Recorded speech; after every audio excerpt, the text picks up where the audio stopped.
এই তালিকা নিয়ে গোটা দেশ গোটা রাজ্য উত্তাল, অথচ এ রাজ্যের শিক্ষামন্ত্রী ব্রাত্য বসু তিনি বলছেন নাকি তালিকাটা এখনো দেখেননি। ভাবতে পারেন এড়িয়ে যাওয়ার আর কত চেষ্টা করবেন ব্রাত্য বসু, ওনার বক্তব্যটা শোনায়।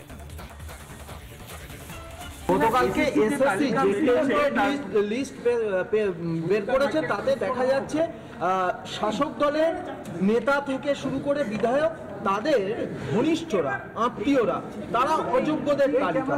শাসক দলের এই সুবিধা নিয়ে কি অবৈধভাবে চাকরি? আমি বলতে পারবো না, আমি লিস্ট দেখিনি, লিস্ট এসএসসি থেকে নিই, দেখে বলতে পারবো।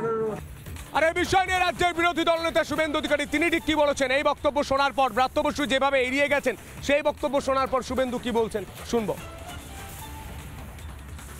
ওই লোকটার এত অধঃপতন হবে আমি ভাবতে পারিনি। পেশায় নাট্যজীবী অধ্যাপক, কিন্তু নামটা বদলে এখন ভৃত্য বসু হয়ে গেছে। মমতাকে খুশি করার জন্য বলছে, যদি দমদমের টিকিটটা কেটে দেয় আর লুম্পেনদের নিয়ে ভোট করতে হবে। এই শিক্ষামন্ত্রীর তো অনেক কীর্তি আছে, প্রকাশ্যে বলেছিলেন আমি পার্টির ক্যাডারদেরকে চাকরি দেব। হ্যাঁ, পার্টির ক্যাডারদের চাকরি দিন না, একটা মন্ত্রী 3টে অ্যাটেন্ডেন্ট পায় রিড অ্যান্ড রাইটে, কিন্তু আপনি শিক্ষক অধ্যাপকে দিচ্ছেন কেন? প্রধান শিক্ষকে প্রিন্সিপালে করছেন কেন? ওগুলো তো মেধার ভিত্তিতে হয়। আর এই বিষয় নিয়ে অধীর রঞ্জন চৌধুরী তিনি ঠিক কি বলছেন শুনবো। সারা বাংলায় এই দাগিদের যে দৌরাত্ম্য শুরু হয়েছে, যে দাগিদের দৌরাত্মের কারণে আজকে যারা যোগ্য তাদের আজকে চাকরি থেকে বঞ্চিত হয়ে এক অনিশ্চিত জীবনযাত্রা নির্বাহ করতে হচ্ছে।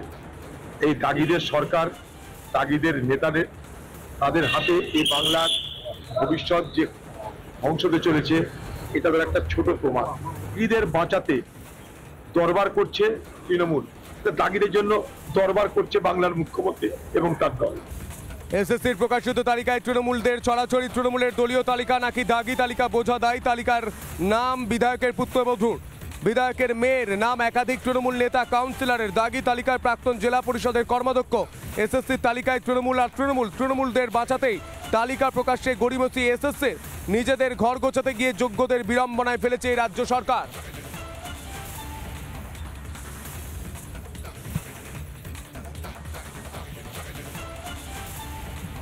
এই মুহূর্তে 6 ছবি রিপাবলিক বাংলায় দেখুন, অযোগ্যদের পুরো ডিটেলস দেখুন। যারা চাকরিটা চুরি করে নিজেরা চাকরি করেছে, যেই কারণে রাস্তায় বসতে হয়েছে 26,000 শিক্ষক শিক্ষিকা এবং শিক্ষাকর্মীদের।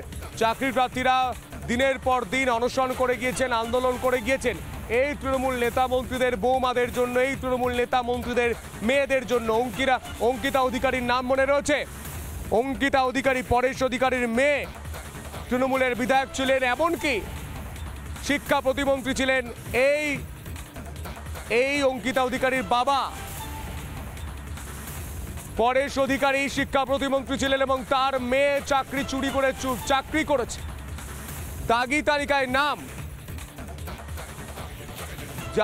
তালিকায় নাম রয়েছে চাকরিহারা শিক্ষকদের। তারা ঠিক কি বলছেন শোনাবো আপনাদের। অভিযোগ করা হয়েছে ওএমআর কারচুপিতে।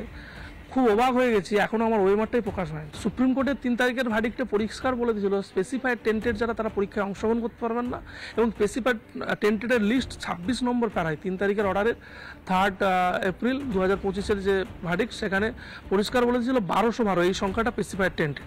তাদের কিন্তু অ্যাপ্লিকেশন ক্যান্সেল হয়, আমাদের অ্যাপ্লিকেশন গ্রহণ হয়, অ্যাকসেপ্ট হয় এবং আমরা অ্যাডমিটটাও ডাউনলোড। সুপ্রিম কোর্টের অর্ডারে যেখানে পরিষ্কার করে 31 নম্বর প্যারাতে বলা আছে যে 9-10-এর ক্ষেত্রে 3rd কাউন্সিলিংয়ের পর 11-12-এর ক্ষেত্রে 2nd কাউন্সিলিংয়ের পর যারা রয়েছে তারা অবৈধ, অযোগ্য।